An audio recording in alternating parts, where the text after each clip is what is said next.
Jessica, जो कि बाकी बच्चों से काफी अलग थी, अपनी दुनिया में ही गुम रहती थी और किसी को इतना बुलाती भी नहीं थी। एक दिन वो अपने स्कूल से घर जा रही थी कि तभी उसको याद आता है कि उसकी मॉम ने जेसिका को कहा था कि स्कूल से वापस आते हुए अंकल रॉजर की एंटीक शॉप से वाज लेती आना। पेमेंट मैंने कर दी है, तुम बस ले आना। एंटीक शॉप रास्ते में ही थी, इसीलिए जेसिका ने सोचा कि चलो आज मॉम का काम भी कर देती हूँ। जैसे ही जेसिका शॉप के अंदर घुसी तो शॉपकीपर ने उसको पहचान लिया और कहा कि तुम जरूर मिसेस विलियम्स की बेटी हो। उन्होंने मुझे तुम्हें वेज देने को बोला था। यहीं रुको, मैं लेकर आता हूँ। जब जेसिका वहां खड़ी थी तो अचानक से उसकी नजर एक बहुत ही एंटीक और खूबसूरत आईने पर जाती है। वो बहुत ही अलग तरीके से चमक रहा था, मानो जैसे किसी और ही दुनिया से आया हो। जेसिका को वो आईना बहुत ही पसंद आ गया और उसने उस शॉप से वो आईना भी खरीद लिया।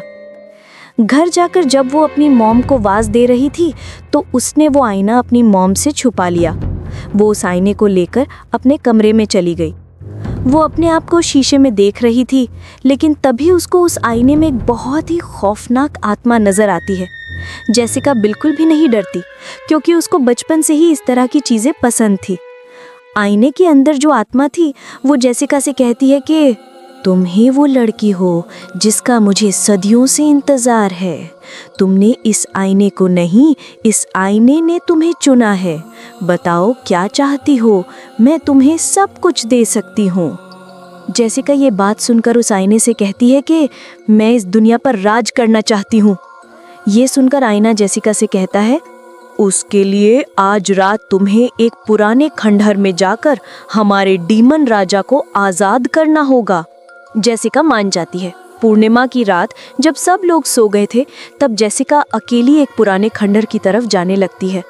वहां जाकर जेसिका काला जादू करने लगती है और डीमंस के राजा को आजाद करने लगती है। जेसिका उस आईने के बातों में पूरी तरह से आ चुकी थी। उसने उस डीमन को आजाद करवा दिया। वो डीमन जेसिका को देखकर बोलता है, तुम ही वो लड़की हो जिसने मुझे आजाद किया है। मांगो, क्या चाहती हो। जेसिका डीमन से कहती है, मैं इस पूरी दुनिया पर राज करना चाहती हूँ। मैं चाहती हूँ कि ये सब लोग मेरे गुलाम बन जाए। डीमन जेसिका से कहता है, इतना सब कुछ पाना इतना आसान नहीं है। उसके लिए तुम्हें किसी अपने का खून देना होगा और मैं तुम्हें वो सब दूंगा जो तुम चाहती हो। जेसिका अपने घर जाने लगती है। वो बहुत ही अलग तरीके से मुस्कुरा रही थी, मानो जैसे उसकी सदियों की मुरादें पूरी होने वाली हो। सुबह जेसिका के दोस्त अरोरा, जो कि उसकी इकलौती दोस्त थी, जेसिका के घर आ रही थी अपनी बुक लेने, जो कि कल जेसिका ने उससे स्कूल में ली थी। उसके घर पहुंचकर वो सीधा जेसिका के कमरे में चली जाती है। जेसिका उसको वो बुक दे देती है। वो दोनों थोड़ी बहुत बातें करती है और फिर अरोरा अपने घर जा रही थी। अचानक से अरोरा को याद आता है कि वो अपना फोन तो जेसिका के घर के अंदर ही भूल गई, तो वो वापस चली जाती है अपना फोन लेने। अरोरा को जेसिका के कमरे से अजीब सी आवाजें आ रही थी। जब वो वहां गई तो देखा कि दरवाजा थोड़ा सा खुला था। अरोरा वहां खड़ी हो गई और देखने लगी कि जेसिका उसी आईने से बात कर रही थी और उसको बता रही थी कि कल जब मैं तुम्हारे डीमन को आजाद कर रही थी तो उन्होंने मुझसे कहा है कि किसी अपने का खून देना है। मैं सोच रही थी कि अपने भाई का खून दे दूं। ये सुनकर आईना कहता है कि तुम्हारे पास ज्यादा वक्त नहीं है, जो करना है आज ही करना होगा। ये सारी बातें अरोरा सुन लेती है, अपना फोन लेती है और फौरन से अपने घर भाग जाती है। घर जाकर अरोरा बहुत ही रोती है और अपनी दोस्त के लिए दुआ मांगने लगती है।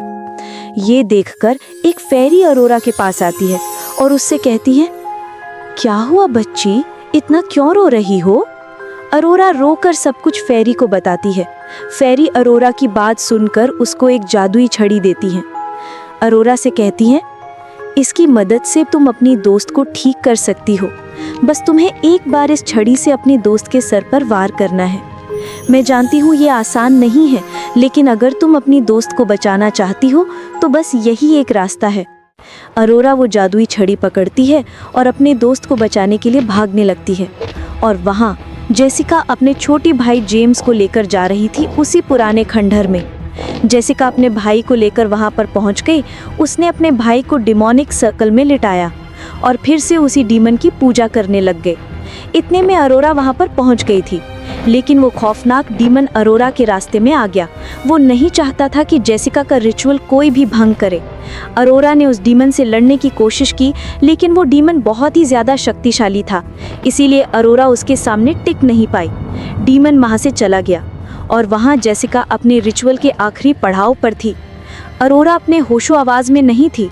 जेसिका को रोकने वाला कोई भी नहीं था। डीमन जेम्स का खून लेने ही वाला था, तभी अरोरा उठती है और जेसिका के सर पर जादुई छड़ी से वार कर देती है। जेसिका वहीं बेहोश हो जाती है। डीमन अरोरा पर हमला करने के लिए आगे बढ़ता है, लेकिन उससे पहले ही अरोरा वो जादुई आईना उठाती है और जोर से उसको जमीन पर पटक के तोड़ देती है। आईना चूर चूर हो चुका था। जैसे ही आईना टूटता है, डीमन का खात्मा हो जाता है। वो हमेशा हमेशा के लिए खत्म हो जाता है। अरोरा जेसिका और जेम्स को बचाने में कामयाब हो चुकी थी। वो दोनों दोस्तें अपने आगे की जिंदगी बहुत ही खुशी खुशी बिताने लगी। जेसिका भी पहले से ठीक हो चुकी थी और दूसरों से बात भी करती थी। सब कुछ बहुत ही अच्छा चल रहा था, मानो जैसे सारा बुरा वक्त टल गया हो।